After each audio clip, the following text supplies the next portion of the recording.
여러분 이제 9월에는요 여러분과 함께 말씀 이제 이런 주제로 같이 나누려고 합니다. 어떤 주제냐면요, 그들은 왜 실패했는가, 이런 주제로 여러분과 함께 말씀을 나누려고 합니다. 성경에는요 끝까지 신앙의 길을 아름답게 지켜가고 또 그 길을 이제 맺어간 그런 사람들의 이야기들이 많이 실려 있어요. 그런데 중간에 보면 중간중간에 하나님과의 관계가 멀어지고 버림받은 사람들의 이야기도 성경에는 나와 있습니다. 그래서 우리가 반면교사라는 이야기가 있죠. 실패를 통해서 배우는 신앙의 이야기.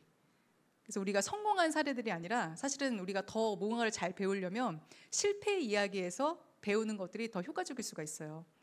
그래서 여러분과 함께 신앙에 실패한 사람들의 이야기를 나누면서 무엇이 문제였을까? 나의 신앙에는 그런 어떤 부분이 필요하고 또 보완되어야 할까를 한번 되돌아보는 그런 시간이 되었으면 좋겠습니다. 오늘은 그 첫 번째 인물로요, 가인이라는 인물에 대해서 같이 한번 살펴보려고 합니다. 이 시간에는 가인 태도가 본질이다라는 제목으로 함께 그 이야기를 나누려고 합니다. 제가 맨 처음에 사역을 시작하면서 저희 안에는 되게 고민이 많았어요. 왜냐하면 저는 좀 내향적인 사람이거든요. 그런데 사역을 하면 사람들을 많이 만나게 되잖아요. 또 많은 사람들의 이야기를 듣게 되죠.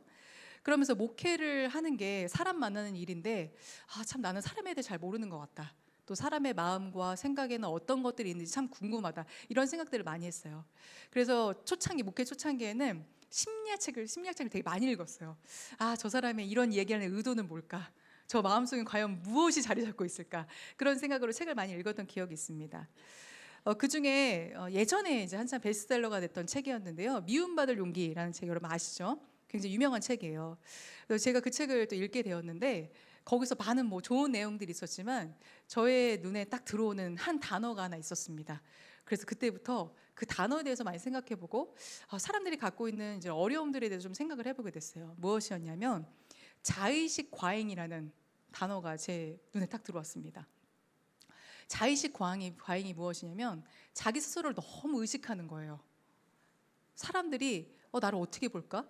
이것들을 너무 많이 의식을 하고 또 저 사람은 나를 어떻게 생각할까? 내가 이렇게 말하면 저 사람이 나에 대해서 어떻게 판단할까? 이런 것들을 계속 끊임없이 생각하면서 자기 자신을 이렇게 통제하려고 하고 또 자기 자신을 끊임없이 모니터링하는 것, 그것을 자의식 과잉이라고 그렇게 이야기를 합니다. 그런데 이 자의식 과잉이요 좀 다르게 사람마다 나타나는 걸 볼 수 있어요. 내향적인 사람들에게는 좀 도덕적이고 남을 배려하는 것처럼 나타나기도 해요. 그렇죠. 그러니까 말 조심하게 되고 내 행동 하나하나도 좀 조심해야겠다 이런 생각을 하게 되니까요.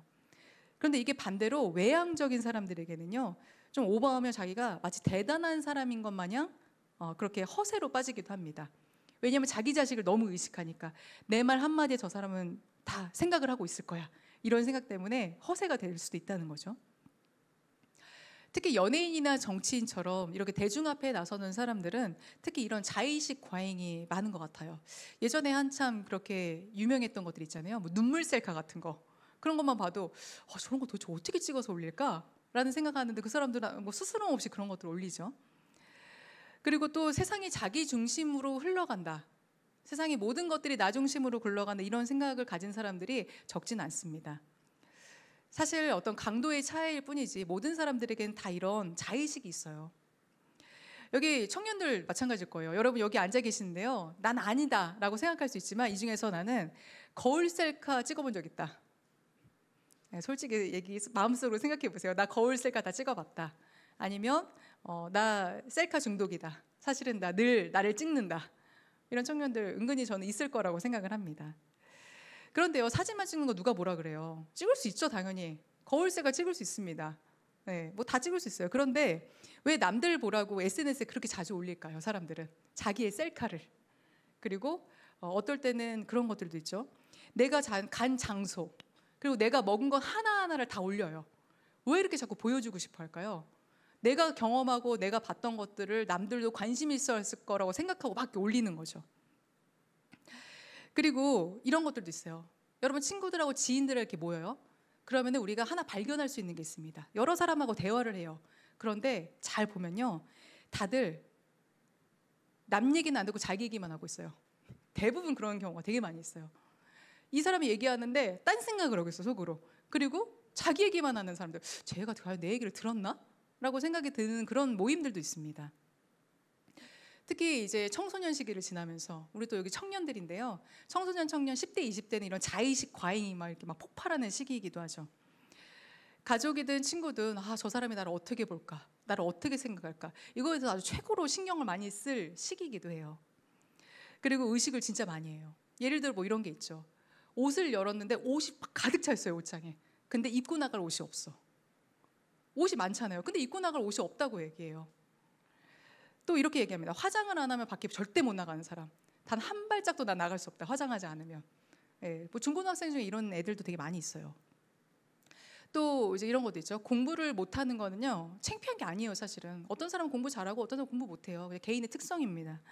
그런데 결국 내가 공부를 잘하고 못하고에 따라서 또 내가 어떤 성적이나 학교를 얘기하는 거에 대해서 굉장히 부끄러움을 느끼고 다른 사람들이 그거를 나를 평가할까 봐 절대 얘기를 하지 않는 친구들도 있습니다. 그런데 여러분이 만약 내가 너무 남의 눈치를 보고 또 다른 사람을 좀 의식해서 내가 행동이나 모든 것들이 좀 부자연스러울 때가 있다고 생각이 되면 여러분 꼭 이거를 기억하셨으면 좋겠습니다. 사람들은요, 생각보다 남한테 관심이 없어요. 네. 생각보다 없습니다. 어떤 뭐 이슈가 있어요. 어떤 문제가 생겼습니다. 그럼 그거에 대해서 잠깐 떠들 수는 있어요. 그런데 그 사람들도 결국은 그 사람보다는 자기 자신에 대해 더 관심이 많아요. 그렇기 때문에 생각보다 남에게 관심이 없습니다. 왜냐하면 이 자의식이라는 건요, 태초의 인간 아담과 하와가 죄를 저지른 이후에 지금까지 쭉 모든 인간에게 다 내려오고 있는 것이기 때문에 그래요. 그 전까지 인간은 하나님을 바라보고 하나님을 의식하면서 살았습니다. 자기에게 집중할 필요가 없었다는 거예요. 자의식 과잉이 없었어요. 태초의 인간은 하나님을 바라보니까. 그러다 죄를 저지르고 나서 가장 인간이 먼저 자의식이 들어온 그런 모습이 어떤 것이었냐면 이거였어요. 내가 벌거벗고 있다는 사실을 깨달은 것. 그것부터가 자의식의 시작이라고 할 수 있어요. 그 전까지는 자기가 벌거벗은 줄 몰랐어요. 내가 수치스러운 인간이라는 생각 자체가 아예 없었던 거죠. 벗고 있는 자신을 비로소 내가 보게 되니까 나 너무 부끄럽다. 나 너무 창피하다. 내가 이렇게 벗고 있는 거 다른 사람 나를 어떻게 생각할까? 이런 생각이 머릿속에 들어왔다는 거예요. 그래서 하나님을 벗어난 인간의 가장 큰 특징은요, 자기 자신에게 집중을 해요. 자신의 모습이 어떻게 보일까에 대해서 골몰하게 됐습니다. 그래서 이 자의식 과잉이라는 건요, 죄의 결과로 생긴 거예요. 이 자의식 과잉은 아담과 하와 그리고 그 자녀에게까지 계속 쭉 이어지게 되는데요. 죄가 죄를 낳는 것처럼 계속 대를 이어서 이 자의식 과잉이 이어지게 됩니다. 이제 시간이 흘러서 아담과 하와가 자녀를 낳게 되었습니다. 가인과 아벨이라는 자녀가 태어나게 되었죠. 에덴 동산에서 쫓겨난 이 아담과 하와가 배운 교훈이 있었어요. 그것은 무엇이었냐면 하나님처럼 되고 싶어서 죄의 유혹을 이겨내지 못한 자신들의 모습을 돌아봤다는 거예요. 내가 하나님처럼 되려고 했던 그 죄의 결과 내가 어떻게 되었는지를 깨달았다는 것이죠. 그래서 아담과 하와는요, 자녀들에게 하나님을 예배하는 방법, 즉 제사하는 방법을 가장 먼저 중요하게 가르쳤습니다. 너의 인생에서 그게 가장 중요한 거야. 우리는 그거에 실패했기 때문에. 예배는 하나님께 경배하는 것이죠. 하나님을 높여드리고 인정하는 것을 예배라고 합니다. 내가 하나님이 아니라 하나님께서 나의 주인이심을 고백하는 게 예배예요. 그래서 예배를 가르쳤다는 것, 자녀들에게 예배를 가르쳤다는 건 자신들은 실패했지만 우리 자녀들은 하나님 안에서 살아갔으면 좋겠다. 우리 자녀들은 하나님만 바라보고 그 안에서 하나님과의 관계를 맺고 살아갔으면 좋겠다라는 이런 부모의 마음이 그 안에 담겨 있었다는 것이죠. 부모의 바람대로 성인이 된 가인과 아벨은요, 땀 흘려 일한 이 대가를 하나님께 제물로 바치고 가장 먼저 예배를 드려요. 그들의 예배 모습을 한번 우리 말씀을 통해서 한번 살펴볼게요. 오늘 함께 나눈 본문 중에 3절과 4절의 말씀 같이 한번 읽어보겠습니다. 세월이 지난 뒤에 가인은 땅에서 거둔 곡식을 주님께 제물로 바치고 아벨은 양떼 가운데서 맛배의 기름기를 바쳤다. 아멘. 가인은 농사에서 얻은 이 곡식을 드리고 아벨은 목축을 해서 얻은 양의 첫 새끼를 하나님께 드렸다. 이렇게 되어 있죠. 둘 다 노동해서 수확한 것을 하나님의 것임을 인정하면서 가장 먼저 하나님께 드린 거예요. 그런데 하나님의 반응은 이들이 드린 이 예물을 기쁘게 받으셨다 이렇게 돼야 되는데 반응이 예상하지 못한 반응이 등장을 합니다. 4절 후반부와 5절 이 상반부의 말씀은요 이렇게 기록되어 있어요. 주님께서 아벨과 그가 바친 제물은 반기셨으나 가인과 그가 바친 제물은 반기지 않으셨다 이렇게 되어 있어요. 둘 다 제물을 드렸죠. 가인과 아벨 다 드렸어요. 그런데 왜 아벨의 것은 받고 가인의 것은 받지 않으셨을까요? 여기서 우리가 주목해 봐야 될 게 있습니다. 환경이 똑같아요. 사실은 둘 다 하나님을 믿는 가정에서 태어났어요. 둘 다 똑같은 부모님 밑에서 자랐습니다. 그리고 둘 다 열심히 일해서 제물을 드렸어요. 자기가 얻은 것에 대해서. 그래서 어떤 해석에서는 이렇게 얘기하기도 해요. 가인은 그냥 곡식을 바쳤다. 많은 것들 중에. 그리고 아벨은 특별히 그 중에서도 자기가 목축한 거에서 가장 먼저 첫 새끼를 드렸기 때문에 가장 먼저 낳은 것을 드렸기 때문에 더 소중한 걸 드려서 하나님께서 아벨 거는 받고 가인 거는 받지 않았다. 이렇게 해석을 하는 사람도 있어요. 그런데 여러분 과연 그럴까요? 왜 그렇게 생각을 하게 됐을까요? 왜냐면요 생각해 보면요 농사가 훨씬 힘들어요. 가축을 길러서 그냥 새끼를 얻는 것보다 농사는요 1년 내내 해야 됩니다. 맨 처음에 씨를 뿌리고 그다음에 물을 주고 곡식을 가꾸는 일은요 비가 오나 눈이 오나 뭐 계속 해야 되는 일이에요. 쉴 수가 없어요. 농사는 계속 관리해 줘야 되는 게 바로 농사예요. 그러니까 이거는 옳은 해석이 아니에요. 사실은 노동의 그 수고로 따지면 가인이 훨씬 더 힘든 일을 하고 바친 거예요. 그런데 왜 아벨 것만 받으셨을까? 성경을 잘 읽어보면요 여기 힌트가 있습니다. 다시 우리 이걸 한번 기억해 보면서 4절과 5절의 말씀을 같이 한번 읽어볼게요. 시작. 주님께서 아벨과 그가 바친 제물은 반기셨으나 가인과 그가 바친 제물은 반기지 않으셨다. 이렇게 돼 있죠. 여기서 보면요 아벨 그가 바친 제물, 가인 그가 바친 제물 이거는 동격으로 돼 있어요. 그러니까 하나님께서는 바치는 사람과 그 제물을 분리해서 생각하지 않으셨다는 거예요. 바친 사람과 제물은 똑같은 거예요. 하나님 보시기에 동격으로 되어 있습니다. 그래서 하나님께서는요 아벨에 바친 이 양의 첫 새끼만 받으신 게 아니라 아벨이란 사람을 받으셨다는 거예요. 그의 인격과 삶을 좋게 보시고 반기셨다 이렇게 되어 있습니다. 즉 하나님께서는 예배를 드릴 때 그 사람이 무엇을 바치는가 이것만 바라보시는 게 아니라 그 사람 그리고 그가 바친 제물 이걸 같이 보신다는 거예요. 드리는 사람의 삶 그리고 하나님에 대한 태도 이게 바로 먼저라는 것이죠. 이걸 한번 우리의 모습에 한번 적용을 한번 해볼게요. 여러분 우리 다 주일에 예배 드려요. 이 가운데는요 아침부터 저녁 오후 이 늦은 시간까지 쭉 사역하고 또 함께 또 예배 드리고 이 시간은 귀하게 또 이렇게 구별해서 이렇게 나온 우리 청년들이 많이 있습니다. 그런데요 일주일 동안 한번 우리의 삶 일상의 삶 한번 생각해 볼게요. 일주일 동안 우리가 하나님을 한 번도 생각하지 않고 하나님과 상관없이 내 마음대로 살다가 이날 주일 하루 예배 한 번 오면 나는 그리스도인이다. 내 할 일을 다 했다. 내가 하나님께 시간을 충분히 드렸다라고 생각하고 있다면 그건 하나님을 사랑하는 태도는 사실 아닐 거예요. 또 우리의 삶에서 그리스도인의 모습이 전혀 없어요. 내가 밖에 나가면 내 회사 사람들, 내 학교 친구들은 내가 교회 다니는 사람인지조차도 몰라. 내 모습 안에 하나도 나타나지 않으니까. 그런데도 예배자로서 내가 예물을 드렸을 때 하나님이 기뻐하신다? 이런 생각도 사실은 잘못된 것이죠. 예배자로서의 나, 주일 이 교회 안에서의 나의 모습, 그리고 일상에서의 나의 모습이 완전히 내가 분리돼 있다면요. 그 모습도 우리는 곰곰이 한번 생각해 봐야 돼요. 정말 내가 아무 문제가 없는가? 하나님께서 나의 모습을 기뻐하고 계실까? 이걸 먼저 생각해 봐야 되는 것이죠. 가인은 하나님께서 자기의 예배를 받지 않으시자 정색하고 화를 냅니다. 본문에 보니까 이렇게 돼 있죠. 몹시 화가 나서 얼굴빛이 달라졌다. 이렇게 기록되어 있는데요. 이게 성경 원문으로 더 정확한 표현을 보니까 이렇게 되어 있어요. 눈을 내리깔고 씩씩거렸다. 이렇게 되어 있어요. 우리 생각해 보세요. 이런 눈을 내리깔고 씩씩거리는 모습들. 보통 어떨 때 이러냐면 이런 거죠. 내가 대놓고 욕은 못해요. 그럼 나보다 높은 사람일 때. 근데 화가 나잖아요. 그러니까 못 참고 딱 이렇게 고개 떨구고 화내고 있는 거예요. 이러면서 이거이 바로 가인의 모습이었다는 거예요.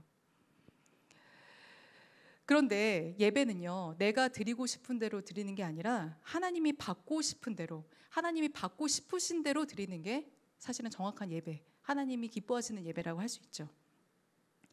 우리 청년들 예쁜 쓰레기라고 아시죠? 많이 들어보셨죠? 예쁜 쓰레기들. 예쁘다고 좋다고 샀어요. 그런데 어디다 써야 될지 쓸모없는 것, 도대체 이거는 기능을 알 수 없는 것들, 그것들을 예쁜 쓰레기라고 합니다. 제가 몇 개 사진을 준비해봤거든요. 좀 이게 애매해요. 텀블러. 너무 많이 받아요. 텀블러는 진짜. 근데 보면 항상 뭔가 회사 이름이 써 있거나 어디 학교 이름이 써 있어요. 그래서 뭐 들고 다니기도 참 애매하고, 집에는 아무튼 뭐 저희 집에도 한 7, 8개 있어요. 텀블러가. 근데 이거는 어떻게 버릴 수도 없어요. 그냥 쌓여만 있습니다. 또 두 번째 보니까요, 이 쿠션인데, 여러분 이런 쿠션 갖고 싶으세요? 근데 한동안은 뭐 이게 또 유행하고 막 이런 거 선물하기도 했습니다. 다음 보니까요, 이 고양이가 알리에서 가장 요즘에 유행하는 히트템이래요. 귀여워서. 이유는 없어요. 이 용도는 뭐냐면 연필꽂이에요. 펜꽂이. 근데 많이 팔리는 이유는 딱 하나, 귀여워서. 용도는 잘 모르겠어요. 진짜 할 수 있는지. 그리고 이제 마지막 이런 거 있잖아요. 무슨 이런 야광 이렇게 불 나오는 거, 무드등. 저도 무드등 선물 많이 받았거든요. 근데 무드등 어디다 써야 될지 사실 모르겠어요. 근데 버릴 수는 없어요. 근데 집에 있어요, 있기는. 근데 이런 것들 여러분 다 갖고 계실 거예요. 그런데 여러분, 예쁜 쓰레기를 여러분이 샀어요. 나만 갖고 있으면 좋죠. 그런데 이거 너무 예뻐서 나만 갖고 있기 좀 그렇다. 선물을 했어요. 그러면 그거를 받는 상대방은 어떻게 될까요? 그 마음이. 뭐 좋아하기도 참, 리액션 하기가 참 어려운 것 같아요. 버릴 수도 없고 난감한 그런 마음들. 그런데 이 가인이 드렸던 예배 있잖아요. 이 가인이 드렸던 예배, 그것이 바로 또 우리가 마음 없이 드리는 그 예배가 바로 이것과 똑같다는 거예요. 과격한 것 같지만 이거보다 더 정확한 표현이 없습니다. 예쁜 쓰레기 예배. 나는 좋다고 드렸어요. 나는 너무너무 괜찮다고 예배를 드렸어요. 그런데 하나님이 받으시기도 그렇고 버리기도 뭐한 그런 예배. 그런 예배가 바로 예쁜 쓰레기 예배 같은 그런 예배예요. 사실은 우리가 어쩌면 그런 예배의 태도로, 그런 예배자로 주님 앞에 서 있고 있을 수도 있다는 말이죠. 그런데 이렇게 화를 내는 가인을 보면서 하나님이 이렇게 타이르셨습니다. 7절에서 이렇게 말씀하세요. 같이 한번 읽어볼까요? 내가 올바른 일을 하였다면 어찌하여 얼굴빛이 달라지느냐? 내가 올바르지 못한 일을 하였으니 죄가 너의 문에 도사리고 앉아서 너를 지배하려고 한다. 너는 그 죄를 잘 다스려야 한다. 네, 이렇게 말씀하셨어요. 하나님께서 자기의 예배를 받지 않으면 보통 사람들은 이렇게 생각을 해요. 내가 문제가 있나? 내가 어떻게 해야 되지? 이렇게 반응하는 게 사실 정상일 거예요. 그래서 하나님이 예배를 받으시지 않으셨다면 돌이키고 사실은 회개하면 돼요. 다윗은 분노할 이유가 그래서 없었어요. 왜냐하면 문제가 있다면, 자신의 또 삶이나 재물에 문제가 있었다면 그 문제를 놓고 하나님과 대화하면서 자기 자신을 바로잡으면 돼요. 그럼 하나님께서 다음에 드렸던 그 예배는 받으셨을 거예요. 그럼 그렇게 끝날 일이었어요. 그런데 다윗은 이렇게 생각합니다. 내가 뭘 잘못했는데, 내가 뭐가 문제인데, 이렇게 생각을 했어요. 하나님께서는 그런 가인의 잘못된 생각들을 바로잡아 주시고자 했습니다. 진짜 예배는 일상에서 하나님 중심으로 올바른 일을 하는 거라고, 그리고 바로 태도에 달려 있다고 그렇게 말씀해주고 싶으셨던 것이죠. 그래서 무엇을 하든 하나님에 대한 태도가 여러분 본질이에요. 이거는 인간관계에도 똑같이 적용이 됩니다. 여러분 한번 신뢰를 주는 여러분 주위에 한번 사람들을 한번 생각해 보시길 바랄게요. 말 잘하고 능력 있는 사람들을 사람이 신뢰하나요? 아니요. 사람들이 신뢰하는 사람은요, 말을 잘하고 능력이 뛰어난 사람이 아니에요. 사람들은 바른 태도를 가진 사람을 신뢰합니다. 강자에게나 약자에게나 태도가 일관된 사람, 그리고 말 한마디라도 진심이 있고 행동에 어긋남이 없는 사람, 그런 사람들을 신뢰해요. 그리고 그런 사람들에게는 함부로 대하지 못합니다. 이거는 나이가 많고 어리고랑은 상관이 없어요. 나이가 많아도, 여러분도 뭐 보신 분들 있을 거예요. 나이가 많아도 나이값 못하고 어른답지 못한 어른들 굉장히 많아요. 그런데 어려도 의젓한 사람들이 있어요. 진실된 친구들이 있어요. 여러분이 하나님과 사람들에게 신뢰를 받으려면 여러분의 태도를 먼저 점검해 보시기 바랍니다. 나는 하나님을 의식하고 있는가? 내가 하는 이 말에, 내가 하는 또 일에 나는 진심을 다하고 있는가? 또 나는 사람들을 배려하고 있나? 누구에게나 나는 일관되게 행동하고 있는가? 이런 부분들을 한번 점검해 보세요. 가인에게 있어서 가장 큰 문제는 바로 이 자의식 과잉이었어요. 가인은요, 내가 원하는 대로 하나님을 예배하고 하나님이 나를 받아주시지 않으니까 분노해요. 그리고 죄를 짓는 자기 자신을 옹호합니다. 이런 자기 중심성은 하나님 앞에서 죄가 돼요. 주님께서는 가인에게 죄가 너의 문 앞에 있다. 너를 지배하려고 한다. 너는 죄를 다스려야 된다. 이렇게 말씀하셨어요. 주님의 말씀처럼 죄는 항상 우리들의 마음 문 앞에서 대기를 타고 있습니다. 틈만 보이면 언제든 비집고 들어와서 마음을 더럽히려고 죄가 우리 문 앞에 서 있어요. 여러분 한번 생각해 보세요. 예전에 여러분이 새 운동화를 신고 친구들 앞에 나타났어요. 그럼 친구들의 반응이 어떻죠? 야, 너 운동화 샀으니까 너무 축하해. 너무 예쁘다. 이렇게 하나요? 아니요. 보자마자 이거 새 거네. 이러면 다 밟아요. 그냥 새 운동화를. 야, 이거 더러워져야지. 너무 반짝반짝거려서 안 돼. 이러면서 밟습니다. 왜냐하면 더러워지려고, 같이 더러워지려고 밟는 거예요. 하나님은 죄를 다스리라고 말씀하셨죠. 이 말은 죄에 대한 통제권을 가지라는 말이에요. 죄에 휩쓸려 가지 말라는 뜻이에요. 어쩌면 우리는 죄 안에서 사는 게 더 편할 수도 있습니다. 죄를 거부하면 사실 힘들거든요. 왜냐하면 우리는 죄를 거부하려면 절제해야 되고 분별해야 되고 때로는 죄와 맞서는 용기를 가져야 됩니다. 그래서 그리스도인의 삶은 처음부터 끝까지 내 마음 앞에 서 있는 죄를 다스리는 거예요. 주님을 의지하면서 또 주님을 위해서 말이죠. 가인은 죄를 다스리는데 실패했습니다. 분노에 사로잡혀서 동생 아벨을 죽였죠. 그리고 인류 최초의 살인자로 이 성경에 기록되었습니다. 하나님께서 가인에게 내 아우 아벨이 어디 있느냐 이렇게 물으셨을 때 가인은 모른다고 부정하면서 이렇게 얘기해요. 내가 아우를 지키는 사람입니까? 이렇게 말해요. 그런데 자기가 한 말처럼 형으로서의 가인은 아벨을 지켜줘야 되는 사람이 맞아요. 그리고 아벨에 대해서 형으로서 책임져 줘야 될 위치에 있는 사람이었습니다. 그런데 그가 사랑 대신 폭력을 선택했을 때 그 대가는 떠돌아다니는 자, 유리하는 자가 되는 것이 그의 죄의 대가였습니다. 마찬가지로 우리가 지금 사는 이 시대는요, 누군가를 책임져 주고 누군가를 옹호해 주는 대신에 내가 왜 굳이 저래야 돼? 라는 생각을 하면서 많은 사람들이 살아가요. 나 중심으로 돌아가도 부족한 이 세상에서 내가 왜 다른 사람을 위해서 희생해야 되는지를 알지 못합니다. 내가 왜 그 사람을 위해서 손해봐야 되고 그 사람을 위해서 무언가를 해야 되는지를 알지 못해요.